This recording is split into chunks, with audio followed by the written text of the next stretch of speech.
Salam kerahiman. Hari ini tanggal 30 Mei. Kita mulai dengan doa pembukaan ya seperti biasa. Demi nama Bapa dan Putra dan Roh Kudus. Amin. Oh Allah yang Maha Rahim, kebaikan yang tak terbatas, hari ini seluruh umat manusia berseru dari jurang kepapaannya kepada kerahiman-Mu, kepada belas kasih-Mu. Oh Allah, mereka berseru dengan suara kepapaan yang memilukan. Ya Allah yang murah hati, janganlah menolak doa kaum buangan di bumi ini. Oh Tuhan, oh kebaikan yang melampaui pengertian kami, Engkau sungguh-sungguh mengenal kepapaan kami, dan Engkau mengetahui bahwa dengan kekuatan kami sendiri, kami tidak mampu menghadap Engkau. Maka kami mohon kepadamu, limpahilah kami dengan rahmat-Mu, dan tingkatkanlah selalu kerahiman-Mu dalam diri kami, supaya kami setia melaksanakan kehendak kudus-Mu sepanjang hidup kami, dan pada saat kematian kami. Biarlah kerahiman-Mu yang maha kuasa melindungi kami dari serangan musuh-musuh keselamatan kami, sehingga kami sebagai anak-anak-Mu dengan penuh pengharapan menantikan kedatangan-Mu yang terakhir, hari yang hanya Engkau yang tahu. Kami berharap akan menikmati segala sesuatu yang dijanjikan Yesus kepada kami, meskipun kami ini penuh dengan kejahatan. Sebab Yesuslah harapan kami. Lewat hatinya yang maha rahim, ibarat lewat gerbang yang terbuka lebar, kami masuk ke dalam surga. Demi nama Bapa dan Putra dan Roh Kudus. Amin. Kita baca dari 1744. Semoga Engkau disembah, oh Allah kami yang maha rahim, oh Tuhan dan pencipta yang maha kuasa.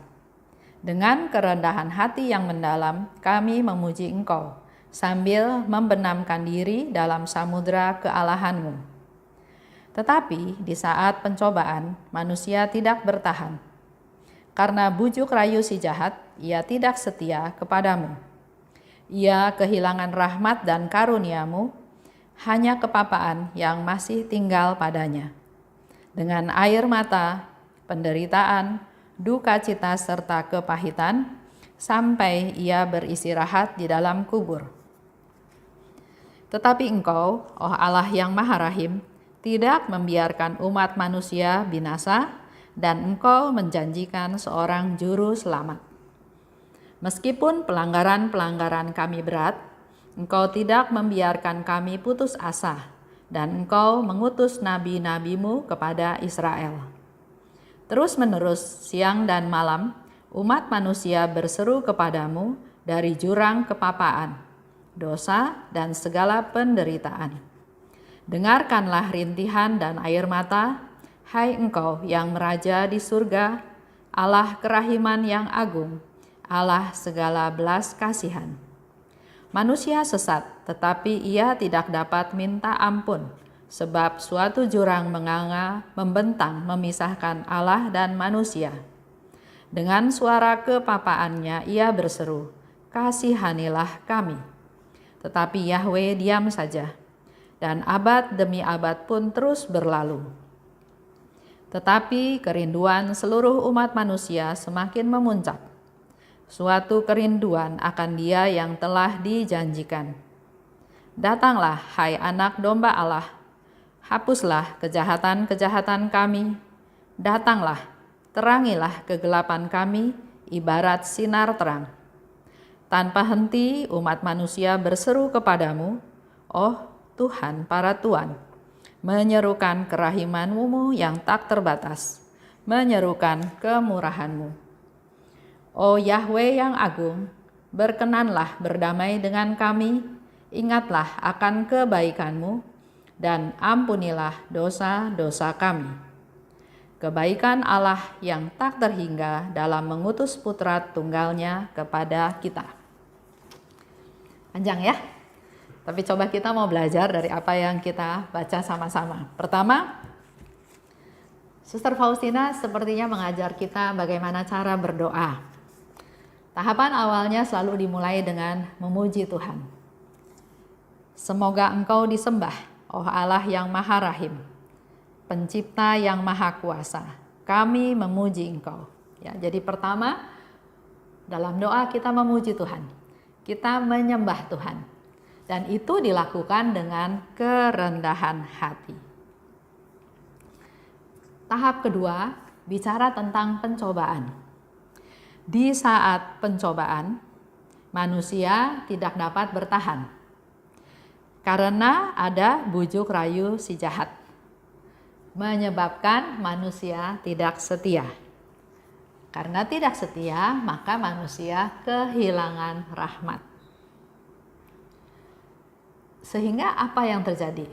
Yang tinggal hanya kepapaan, air mata, penderitaan, duka cita, dan kepahitan. Kalau ini dibiarkan terus, lama-lama manusia itu akan meninggal dalam kepahitan, kedukaan, kesendirian, ketakutan. Dan Tuhan tidak menghendaki manusia binasa seperti itu. Ada ya di firman dikatakan, Tuhan bilang, aku tidak menghendaki kematian orang fasik. Jadi, karena Tuhan tidak membiarkan manusia binasa, maka Dia mengirim juru selamat. Mula-mula Dia mengirim para nabi ke Israel, ya, seperti tadi disebutkan. Ada banyak nabi. Nabi Yesaya, Nabi Yeremia, Nabi Yehezkiel, Elisa, Elia, banyak nabi. Itu yang dikirim oleh Tuhan. Nah, sebelum lanjut, saya mau cerita tentang terjadinya devosi kerahiman ilahi.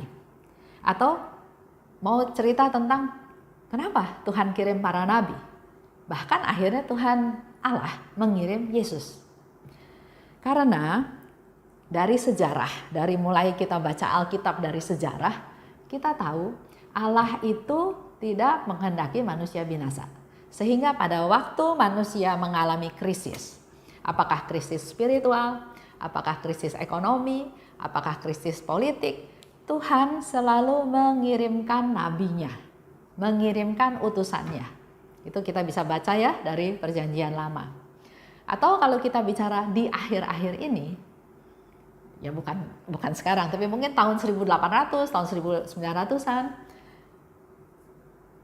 Tuhan mengutus Bunda Maria melalui Santa Bernadette, peristiwa di Lourdes. Juga Santo Fransiskus Assisi. Juga kita mungkin bisa tahu juga Santa Teresia dari Lisieux, Katarina dari Siena. Jadi setiap santo yang Tuhan kirim itu untuk membantu kita supaya kita bisa survive, supaya kita nggak binasa. Bahkan di balik peristiwa itu kita bisa mengambil benefit, bisa mengambil keuntungan, bisa mengambil manfaat dari cerita tersebut, dari kejadian tersebut. Contoh lagi, waktu di abad ke-20 sekarang ya, ada ancaman ateisme, ada ancaman materialisme, ada ancaman humanisme. Bunda Maria datang kepada 3 anak-anak kecil, peristiwa di Fatima. Setelah kejadian itu, ada pemerintahan kekuasaan Nazi, Hitler, yang semakin lama semakin powerful. Dan kembali lagi, Tuhan enggak menghendaki manusia binasa. Bahkan sekarang Allah Bapa mengirim putranya Yesus Kristus yang datang ke dunia melalui seorang gadis yang sederhana di Polandia, di Warsawa, yaitu kepada Suster Faustina. Itu awalnya ceritanya tentang sekarang ada devosi kerahiman ilahi. Jadi waktu itu zaman perang dunia pertama, Hitler itu sangat berkuasa, sangat sadis, jahat ya. Kita mungkin pernah dengar juga cerita bagaimana orang-orang Yahudi itu dibunuh sebanyak 6 juta orang. dimasukin ke camp di Auschwitz ya, kalau kita pernah ke sana. Saya pernah ke sana, datang ke sana saya mula-mula bingung kenapa ya tur ziarah kok datang ke tempat yang mengerikan. Kita masuk ruangan ya, itu bau gasnya masih kecium sampai sekarang. Itu padahal peristiwanya tahun 1900-an, Perang Dunia Pertama. Tapi kita masuk itu gasnya masih tercium. Jadi ruangan itu adalah ruangan terbuka, kosong. Katanya orang-orang itu semua dimasuk-masukin ke dalam ruangan itu, disuruh nggak pakai baju. Ceritanya mau dimandiin, jadi keluar air pancuran, tapi nggak lama terus keluar gas dan semuanya mati. Ada lagi ruangan lain, di situ satu tumpuk koper. Ternyata itu koper-koper dari para orang-orang Yahudi yang katanya mau ditawarin kerjaan. Kalau kerja berarti dia pikirkan hidup, padahal yang masuk ke sana itu semua akhirnya mati. Jadi ada tumpukan koper, ada tumpukan sikat gigi, ada tumpukan rambut. Wah, luar biasa jahat. Dan di situ ada sharing-sharing bagaimana Hitler itu membuat percobaan untuk berapa lama ya orang kalau dibakar itu mati, berapa detik, dan seterusnya. Mula-mula saya pikir kenapa ya dibawa ke sini. Tapi waktu sudah di hotel, Tuhan sepertinya kasih pencerahan bahwa itulah yang terjadi. Dan kita para devosan perlu berdoa buat mereka. Korban-korban perang, juga mungkin para algojo yang memang mungkin dia nggak mau, tapi karena tugas, karena perintah, dia melakukan pembantaian yang seperti itu. Hitler segitu jahatnya, mau berkuasa dan dia sangat benci sama orang Yahudi, tapi melalui peristiwa ini kita sama Tuhan dibikin sedemikian rupa supaya tidak binasa. Yesus sendiri datang bertemu atau menemui Suster Faustina, dan melalui Suster Faustina terjadilah devosi kerahiman ilahi ini. Jadi ada benefitnya juga, ada manfaatnya juga. Melalui satu penderitaan, Tuhan enggak tinggal diam, Tuhan turun tangan, dan kita semua sekarang bisa mengenal kerahiman Tuhan. Itu cerita ya, cerita sedikit. Nah oke. Saya kembali lagi ke teks ini. Umat manusia rindu untuk memperoleh keselamatan. Di sini dikatakan, Engkau Allah yang Maha Rahim tidak membiarkan umat manusia binasa, dan Engkau menjanjikan seorang juru selamat. Ya. Dan mereka di sana merindukan. Kerinduan itu makin lama makin memuncak. Suatu kerinduan akan Dia yang telah dijanjikan. Sekarang kita semua yang sekarang kita ya, kita juga punya kerinduan kepada Tuhan. Khususnya sedang menghadapi zaman ini, COVID-19. Ada banyak cerita, ada banyak kesedihan, ada banyak kehilangan, ada banyak hal-hal yang membuat kita, Tuhan, turunkanlah rahmat-Mu, belas kasih-Mu, biar kami semua bisa terbebas dari kejadian ini.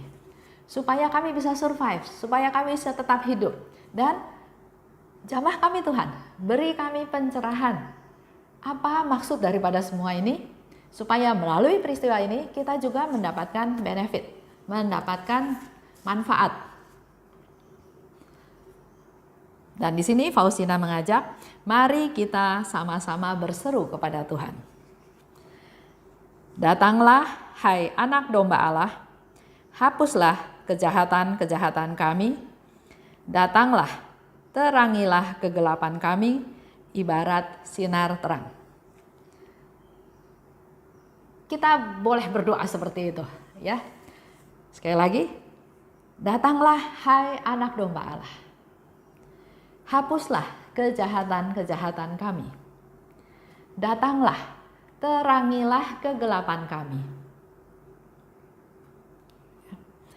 Kita belajar dari Santa Faustina hari ini supaya kita semakin kuat dan kita punya iman yang semakin teguh. Percaya karena Tuhan tidak pernah membiarkan kita binasa. Dia pasti mengirimkan pertolongan-pertolongan. Dan melalui peristiwa ini, dia akan memberikan benefit, manfaat. Asal kita menggali, kita peka, kita buka mata. Tapi kalau kita hanya masalah-masalah aja, cuma pikir, aduh bosen, kapan ini berakhir, gimana uang saya habis, dan seterusnya, kita nggak dapat apa-apa. Tapi kita buka mata, kita mencari pencerahan dari Tuhan, mendekatkan diri pada Tuhan, berusaha mendengar suara Tuhan, pasti ada yang Tuhan sampaikan. Baik, kita tutup ya dengan doa penutup. Demi nama Bapa dan Putra dan Roh Kudus, amin. Oh Yahweh yang agung, berkenanlah berdamai dengan kami. Ingatlah akan kebaikan-Mu dan ampunilah dosa-dosa kami. Kemuliaan kepada Bapa dan Putra dan Roh Kudus seperti pada permulaan, sekarang, selalu, dan sepanjang segala abad. Amin. Demi nama Bapa dan Putra dan Roh Kudus, amin. Salam kerahiman.